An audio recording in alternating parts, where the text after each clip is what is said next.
What's up, everybody? Welcome back to the Deli. It's your boy Sully, and it is finally week 1 of the NFL season. The first kickoff is tomorrow night, but we're ready for the main slate. Come on behind the scenes with me as I build some lineups for DraftKings specifically, and I'll show you some of the plays that I will be entering this weekend on DraftKings.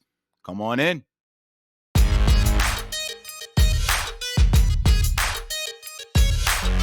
What's going on, everybody? Welcome back. And this is kind of how the process starts for me when I'm building lineups. As you can see, I am a 4for4 subscriber. So, no, I'm not affiliated with 4for4, but I could be. But this is how I start. I go into their lineup generator for DraftKings. They have one for FanDuel, Yahoo. So, this is how I'm going to begin my process. And I start with narrowing down my player pool. I do not have a wide player pool.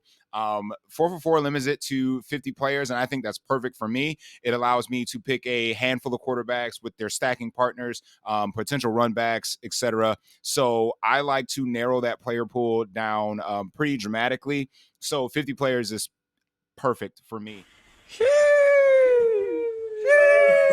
What I would do is kind of sort by the value. They do have value reports on the side here, kind of explaining the better plays for the slate. And I kind of pick up the matchups that I want as well. So I try to target the higher scoring games on the slate and some of the games that I think could potentially shoot out. So what I've done for this particular build is narrow down my quarterback pool and I'll let you in a little insight. Obviously, you know from watching some of the other videos, I'm very high on Geno Smith this week. I'm very high on, yes, Baker Mayfield this week. And whoa, before you click off the video, don't just listen to the logic here. Okay. It's not necessarily Baker Mayfield. It's the Minnesota Vikings. All right. So every quarterback that went against them last year scorched them, and every game was close, as you can tell by their narrow margin of victories for the course of the entire season last year. So it's not Baker, it's the matchup. So it could have been insert quarterback A.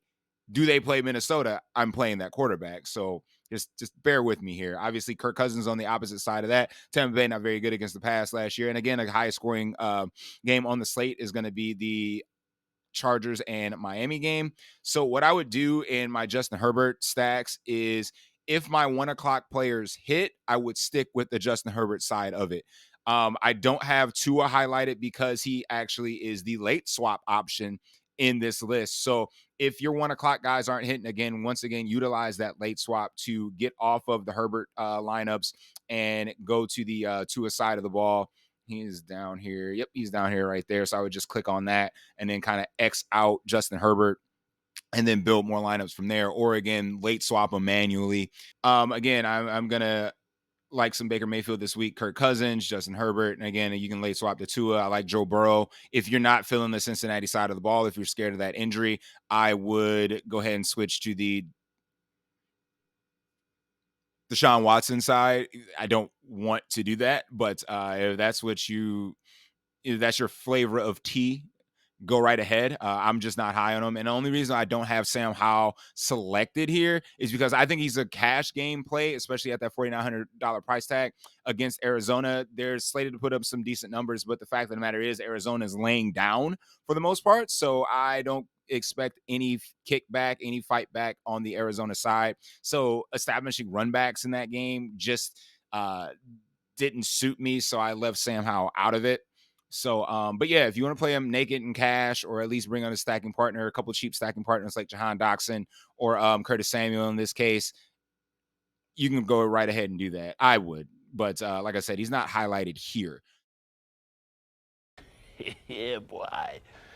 So some of the running backs I like, high scoring game. Austin Eckler I have checked off. Joe Mixon against that deplorable run defense in Cleveland.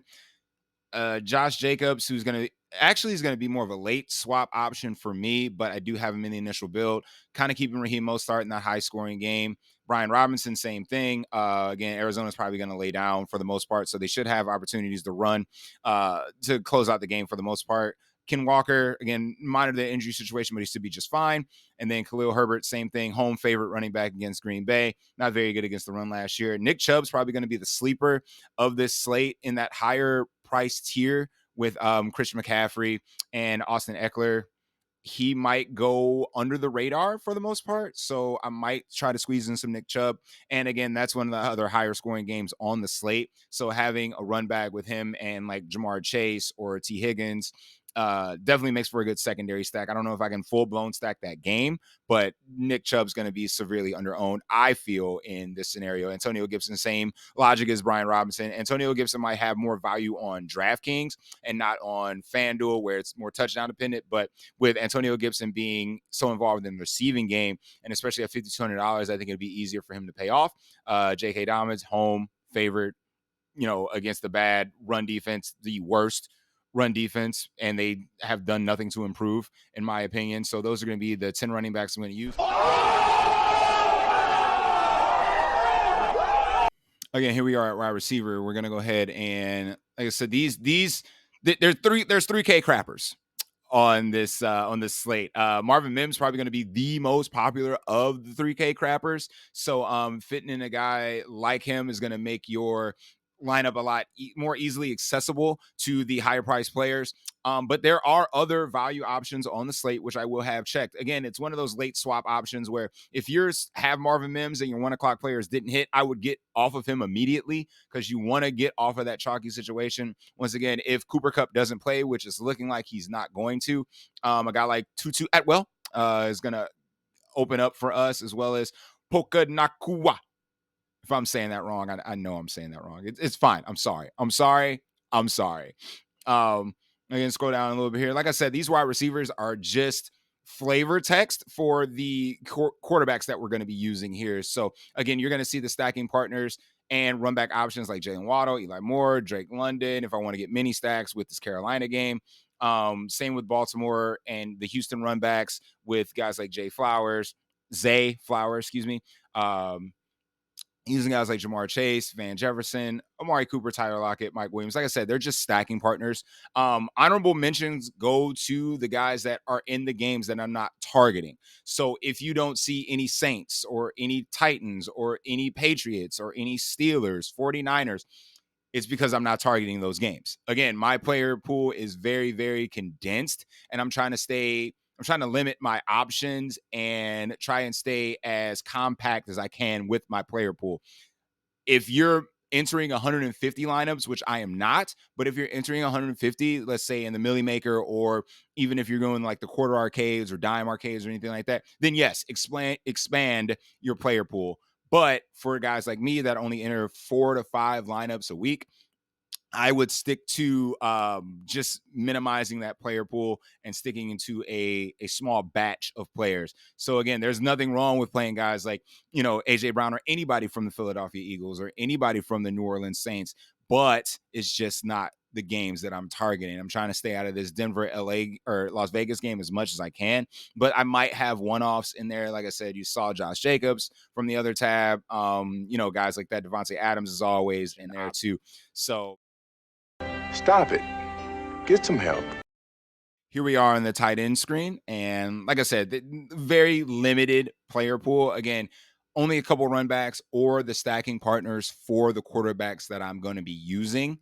So I've only had 6 selected. Again, this is going to be subject to change. I might add in a couple, but for right now, it's just, again, run backs or stacking partners from the games that I want to target for the weekend. Yeah.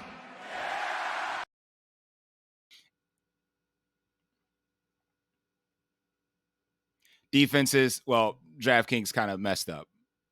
They put the Commanders at 2,800. So there's the chalk.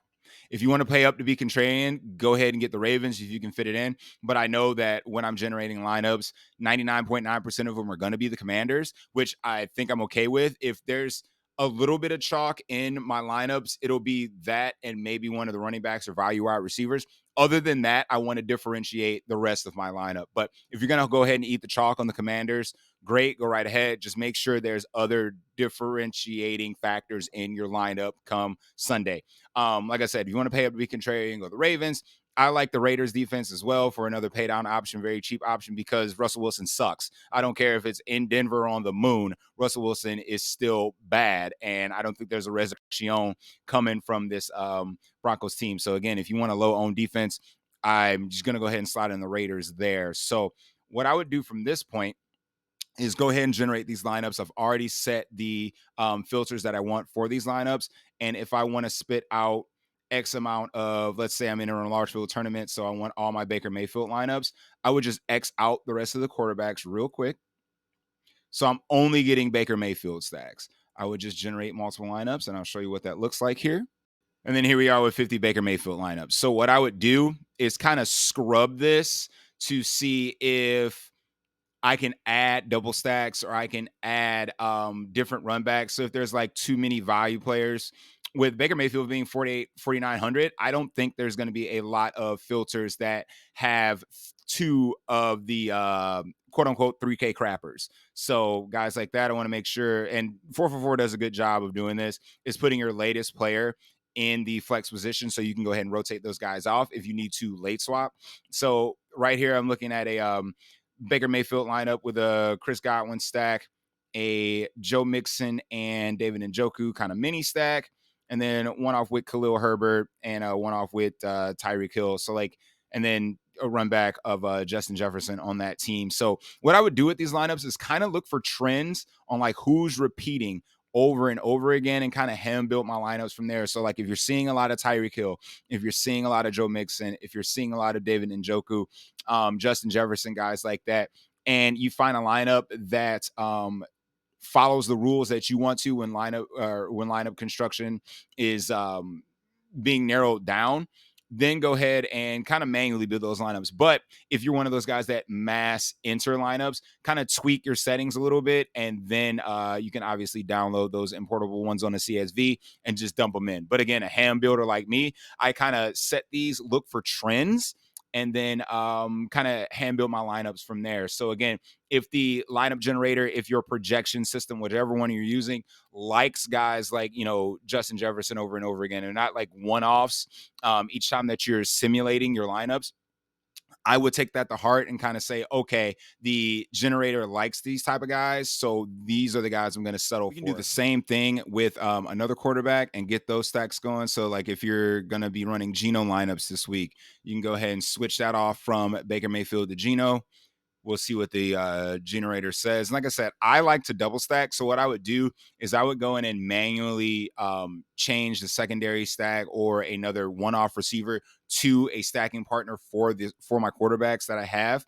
Other generators probably will let you adjust that setting. 444 does not, but that's not a problem with me. Like I said, it helps me identify trends a lot better. So again, even if you're looking at Geno Smith lineups, you'll see trends where it likes Joe Mixon, it likes Austin Eckler. It's really a fan of Tyreek Hill this week. Might be a lock. I can see that definitely in this matchup. Make sure you get a Chargers run back if you're going to be using Tyreek Hill. I wouldn't use him as a one-off, but I would certainly use him in a stack. Again, it's got Austin Eckler and Tyreek Hill in this lineup in particular, so I really like the way that's going. With this one, it's a Geno Smith with the Tyler Higbee run back and your Tyler Lockett single. Again, I would find a way to get a cheaper receiver in with Geno as well. Because like I said, I like the double stack. So again, I'm just looking for trends in these lineups. But again, if you're going to mass multi-enter one of your stacks, go ahead and just grab that CSV and then upload it to your particular site. So if you got any questions or concerns, by all means, leave them in the comment section below. I'm very excited for week 1 to get started. The podcast for our plays is coming out tonight, so be on the lookout for that on any platform that you stream podcast on. Once again, it's the DFS Deli. Make sure to like and subscribe on your way out, and good luck this week. I'm very excited for week 1. I'll see you guys on the next one. Peace.